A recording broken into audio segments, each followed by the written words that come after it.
સૌરાષ્ટ્રના છોટે કાશી જામનગરની દિવ્ય દરામાં જ્યાં શિક્ષણ અને સમાજ સેવાના એક સદયજ્ઞની આહુતિમાં સહભાગી થવાનો આયોજિત થયેલો એક સંકલ્પ યજ્ઞ એટલે શ્રીમદ ભાગવત સપ્તાહ જ્ઞાન યજ્ઞના તૃતીય દિવસે ઠાકોરજી ભાગવત ભગવાન અને આંતરરાષ્ટ્રીય યુવા ભાગવતાચાર્ય પૂજ્ય જિજ્ઞેશ દાદા રાધે રાધેનું ભાવપૂજન સંપન્ન કરવા માટે આ સંકુલના પ્રમુખ અને પૂર્વ કલેક્ટર સન્માનીય જયેશભાઈ કે પટેલ, પરમદેવ ભગવદીયા અતુલભાઈ કાનાણી અને પરમ ભગવદી પ્રભુદાસભાઈ બેસદડિયાને વિનંતી કરીશ કે આપ સૌ ઠાકોરજી ભાગવત ભગવાન અને યુવા વક્તા પૂજ્ય જિજ્ઞેશ દાદા રાધે રાધેનું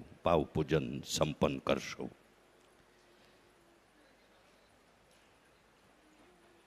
સત્સંગ, સેવા, શિક્ષણ, સંસ્કૃતિ, સંસ્કાર આ બધું આપણી પરિવારની પારિવારિક સહભાગિતાથી પણ મળતું જ હોય છે, પણ સાથે સાથે કેટલુંક આપણી વારસાગત પરંપરાથી પણ આપણને પ્રાપ્ત થતું હોય છે.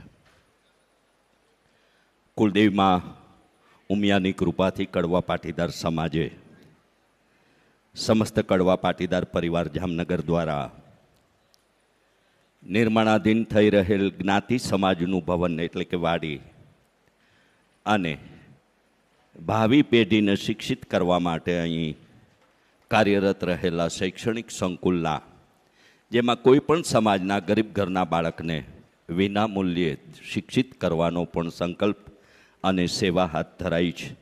ये विकेट कीपर्स ना कुछ नहीं करते क्योंकि विकेट तो हमेशा गिर जाती है, तो ये कीप क्या करते. આજે આપણે જોઈએ તો અધિક જેઠ સુદ 11, કમળા અને પદ્મિની એકાદશી, પંડિત જવાહરલાલ નહેરુ અને ડૉક્ટર B.R. આંબેડકરના શક્તિસ્તંભ સમા રમાબાઈ આંબેડકરની પુણ્યતિથિના પાવન દિવસે આ સેવા યજ્ઞમાં એક દિવસના મુખ્ય યજમાન બનવાનું જેમને સદભાગ્ય સાંપડ્યું છે એવા યજમાનોને યાદ કરી લઈએ તો કાંતાબેન ધનરાજભાઈ ફળદુ, ગીતાબેન કાંતિલાલ સોરઠિયા, હર્ષિદાબેન મગનભાઈ ભીમાણી, અનસુયાબેન અતુલભાઈ કાનાણી, જયશ્રીબેન રમેશભાઈ વાછાણી, હંસાબેન બાલકૃષ્ણભાઈ બાથાણી, કુસુમબેન પ્રભુદાસભાઈ બેસદડિયા, રશ્મિબેન નવીનભાઈ રૈયાણી, જયશ્રીબેન ભગવાનજીભાઈ ખાંટ. આ એક દિવસના મુખ્ય યજમાન તરીકે 7 પરિવારો સદભાગી થયા છે. અન્ય પરિવારો પણ જોડાયા છે. એમની વિગત પણ આપણે ક્રમશઃ ઉદ્ઘોષિત કરવાનો યત્ન કરીશું.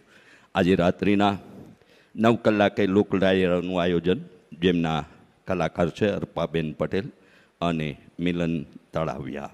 આપ સૌને યાદી સાથે અનુરોધ કરું કે અધિક માસમાં અધિક ફળ આપતા આવા અધિક માસના વળી સરસ મજાનો આજનો પાવન દિવસ એટલે કમળા અને પદ્મિની એકાદશી રખે રહી જતા, કારણ કે સૌને જ્યારે જઈએ ત્યારે રૂપિયા સાથે આવવાના નથી, આપણી સંપત્તિ કે શાન આપણી સાથે આવવાની નથી.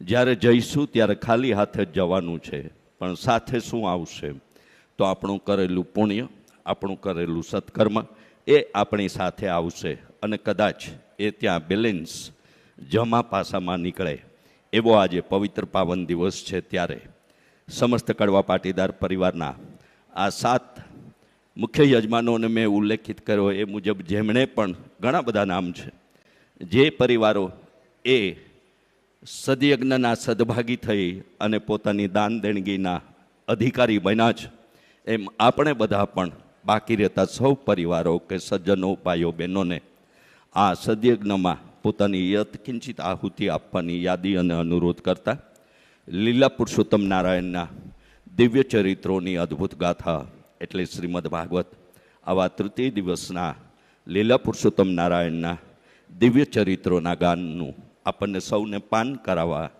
પૂજ્ય જિજ્ઞેશ દાદા રાધે રાધેને આપણા સૌ વતી વિનંતી કરતા આપ સૌનું અને Radhe Radhe official YouTube channel like, subscribe કરવાના અનુરોધ સાથે એ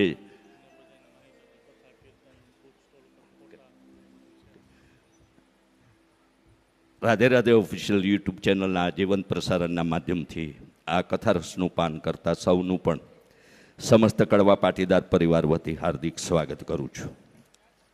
સમસ્ત કડવા પાટીદાર પરિવાર અને ટ્રસ્ટ દ્વારા અહીં જેમ ભવન અને કોઈપલ સમાજના બાળકો માટેના શૈક્ષણિક સંકુલનું એક સેવા યજ્ઞનું કામ થઈ રહ્યું છે, એમ પૂજ્ય દાદા દ્વારા પણ પ્રેરિત થયેલું Radhe Radhe education and charitable trust દ્વારા અમરેલી લાઠી હાઈવે પર અમરેલીથી 16 કિલોમીટર દૂર કેરળા અને ટોડા ગામની મધ્યે ગરીબ ઘરનો બાળક હોય પણ ભણવામાં હોશિયાર હોય અને નાણાંના અભાવે પોતાની કારકિર્દી સમાપ્ત થાય એમ હોય, યા તો એ પસંદગી મુજબના અભ્યાસને બદલે અન્ય અભ્યાસક્રમ તરફ ડાયવર્ટ થતો હોય, એવા બાળકોને ધોરણ 11-12 વિજ્ઞાન પ્રવાહમાં તદ્દન નિઃશુલ્કપણે આપણે શિક્ષિત અને દીક્ષિત કરવાના છીએ.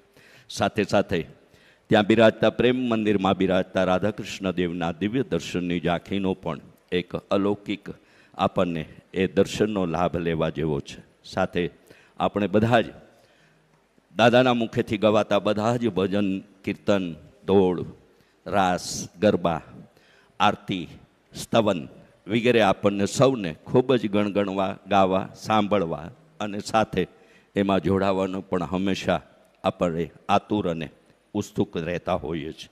જેથી ઘણીવાર એમ થાય કે દાદા આટલા બધા ગાય છે, આપણે આ ક્યાંથી કેમ મેળવવા? તો અહીં મુખ્ય પ્રવેશ દ્વાર પાસે પૂજ્ય દાદાના મુખેથી કથા દરમિયાન ગવાતા તમામ ગીતો, ભોજનો, તોળ, કીર્તન, સ્તવન વગેરેનું એક સંગ્રહિત પુસ્તક કથા કીર્તન એ મુખ્ય પ્રવેશ દ્વારના રાધે રાધે સાહિત્ય સ્ટોલ પર પ્રાપ્ત છે. એ સાથે બિરાજતા રાધાકૃષ્ણ દેવના દિવ્ય દર્શનની ફોટોકોપી યા તો ફોટો પણ ત્યાં ઉપલબ્ધ છે. ધાર્મિક સાહિત્ય પણ આપ સ્વૈચ્છિકપણે વસાવવા કે લેવા ઈચ્છતા હો તો એ પણ ત્યાં પ્રાપ્ત છે. ત્યાં રાધે રાધે સાહિત્ય સ્ટોલનો સંપર્ક કરવા વિનંતી છે. આવતા શ્રાવણ માસમાં 13/8 થી 11/9 રાધે રાધે પરિવાર દ્વારા આપણે અમદાવાદ ખાતે રાત્રિ કથાનું આયોજન કરવા જઈ રહ્યા છીએ. દર વર્ષના ક્રમ મુજબ રાધે રાધે પરિવાર દ્વારા આવતી શારદીય નવરાત્રિમાં 11/10 થી 19/10 શ્રીમદ દેવી ભાગવત કથાનું પાવાગઢ ખાતે આયોજન થવા જઈ રહ્યું છે. હોળી ધૂળેટીના રંગોત્સવની આપણી આગામી કથા 24/3/2027 થી 20/3/2027 દરમિયાન દેવભૂમિ દ્વારિકા ખાતે રાધે રાધે પરિવાર દ્વારા આયોજિત થનાર છે. વળી બાપ વગરની 21 દીકરીઓ અને રાધાકૃષ્ણ દેવનો તૃતીય પાટોત્સવ અને ચતુર્થ સમૂહ લગ્નોત્સવ 10/3/2027 તથાસ્તુ વિદ્યાપીઠમાં આયોજિત થવાનો છે. આ આયોજનોમાં જોડાવા, આ ઉત્સવમાં જોડાવા આપ સૌને વિનંતી, અનુરોધ અને નિમંત્રણ સાથે આવો. લીલા પુરુષોત્તમ નારાયણના ચતુર્થ દિવસના દિવ્ય ચરિત્રોનું ગાન આપણે સૌ શ્રવણ કરી. સૌને જય મા ઉમિયા, જય શ્રી કૃષ્ણ, રાધે રાધે.